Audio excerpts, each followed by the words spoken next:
नमस्कार, शारदास किचनमध्ये आपले स्वागत आहे. उन्हाळ्याच्या दिवसांमध्ये भरपूर प्रमाणामध्ये उष्णता वाढते आणि ती उष्णता कमी करण्यासाठी आज आपण अगदी थंडगार पुदिना लिंबू सरबत कसं करायचं हे बघणार आहोत. चला तर मग रेसिपीला सुरुवात करूया. त्यासाठी मी 1 चमचा बडीशोप कुटून घेतली आहे जाडसर. 1 चमचा भाजलेलं जिरं पण कुटून घेतलं आहे.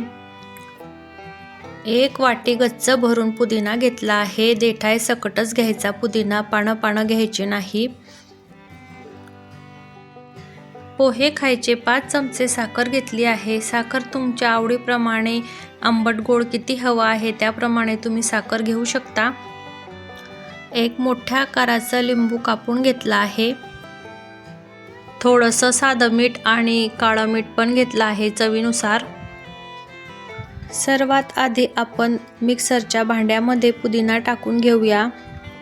आपण बाहेरून आले की आपल्याला काहीतरी गारेगार प्यावंसं वाटते आणि आपल्या शरीराला थंडावा देण्यासाठी हे सरबत जर आपण पिलं तर आपल्या शरीराला थंडावा आणि मनाला तृप्ती मिळते.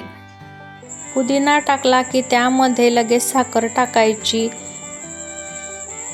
कुटलेली बडीशोप पण टाकून घेऊया. हे सगळं आपल्याला एकत्रच टाकायचं आहे.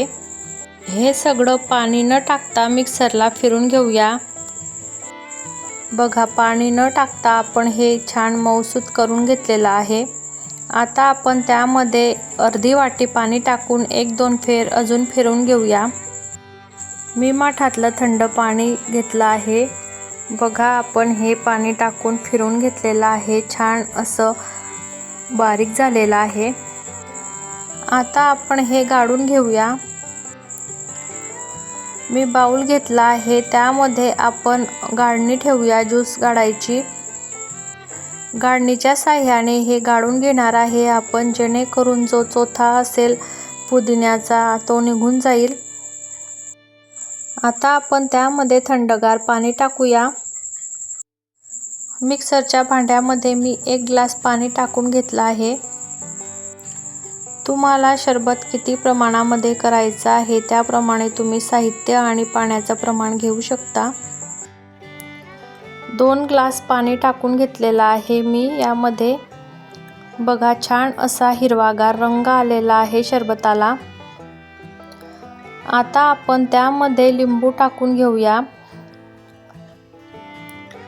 आपण दोघंही फोडा पिळून घेऊया. लिंबाचा रस टाकल्यानंतर आपल्याला हे व्यवस्थित मिक्स करून घ्यायचं आहे. हे मिक्स झाल्यावर आपण सब्जा बी टाकूया. मी 1 तास पाण्यामध्ये सब्जा बी भिजत घातल्या होत्या.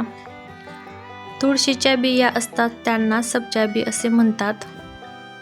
सब्जा बी आपल्या शरीरातील उष्णता कमी करते, म्हणून आपल्याला सब्जा बी रोज पाण्यामध्ये किंवा वेगवेगळ्या प्रकारच्या सरबतामध्ये आपण सब्जा बीचं सेवन केलं पाहिजे. तयार आहे आपलं थंडगार लिंबू पुदिना सरबत. मग कशी वाटली तुम्हाला माझी लिंबू पुदिना सरबतची रेसिपी आवडली असेल तर चॅनलला लाईक करा, शेअर करा. भेटूया अशाच नवीन रेसिपीसोबत पुढच्या व्हिडिओमध्ये.